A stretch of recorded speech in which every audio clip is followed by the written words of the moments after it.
Okay, so when I've done this on the radio, obviously people haven't seen me today, it was heard me, and it's very much an exercise in listening. So to replicate having done this on the radio, I'm going to ask that you will close your eyes. I encourage you either to draw a chair or on the back of the person with the impression instead of the walls. Everybody begin.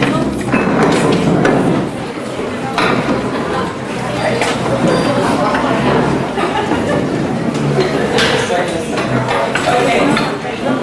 Eyes closed.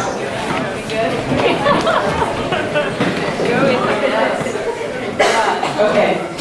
Eyes closed. And I'm going to sort of tell you a bit of a story that has to do with Florida, I think, at some point.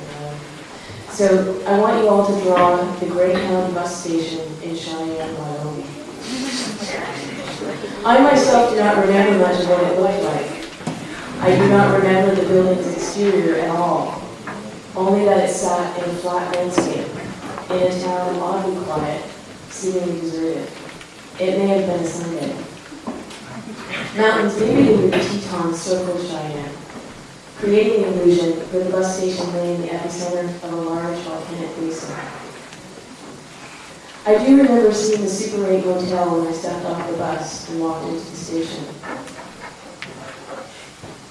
I recall the bus station's interior as large and spacious. There were high ceilings and large windows overlooking asphalt, dust, and city's grid, extending from the parking lot to the Super 8 3 miles behind. There must have been a ticket counter and more than likely a wall of lockers.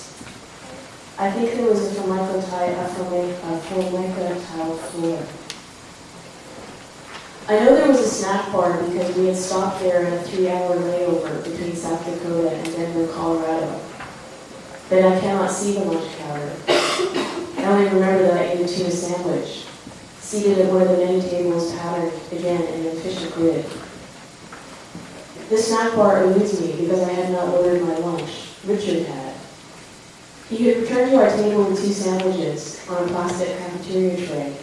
He insisted that I keep my money to myself, and he asked once again if I was sure that I wanted to sit with him.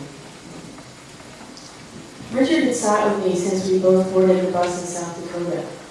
He was a tall, quiet man who wore a cowboy hat, a cowboy shirt, and jeans. He had one bag on the overhead bin. He was in his mid-40s and on his way home to Texas, on a leave from work on the oil fields, possibly in Alberta. He had politely asked if the seat beside him was taken because at that point the bus was full, and if not, would I mind if he sat down.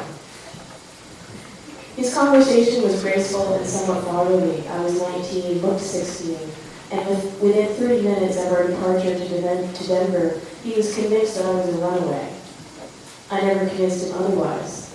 I was not a runaway, but in retrospect, I understand why he believed that I was. I had no luggage, or rather, I had bicycle panniers stowed in the bus's belly, which he didn't believe, until he saw them in Denver. I looked very young and certainly unkempt. I had gone wandering around the Southwest bicycling, hitching rides, and finding odd jobs.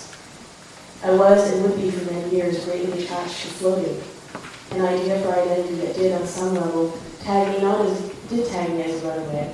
So Richard's perception was not altogether incorrect.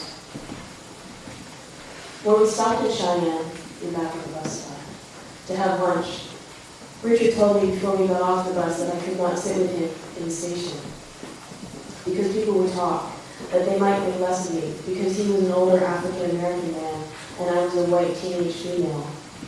I assured him that this didn't bother me, that I didn't care what others thought. He reluctantly agreed that I could sit with him. It never occurred to me, in my naivete, that I was potentially causing him a problem, a point which he never raised. When we finally arrived in Denver, Richard insisted on giving me $20 because he was still sure that I was a runaway. I had little money, but I didn't need the $20, and to this day I feel guilty for having taken this gesture of kindness and misperception. From there, Richard went to Texas. and I continue to float. Thank you. And I'll let you drawings. I know we become part of the, I'm hoping at some point I'm going to put together a booklet of all of the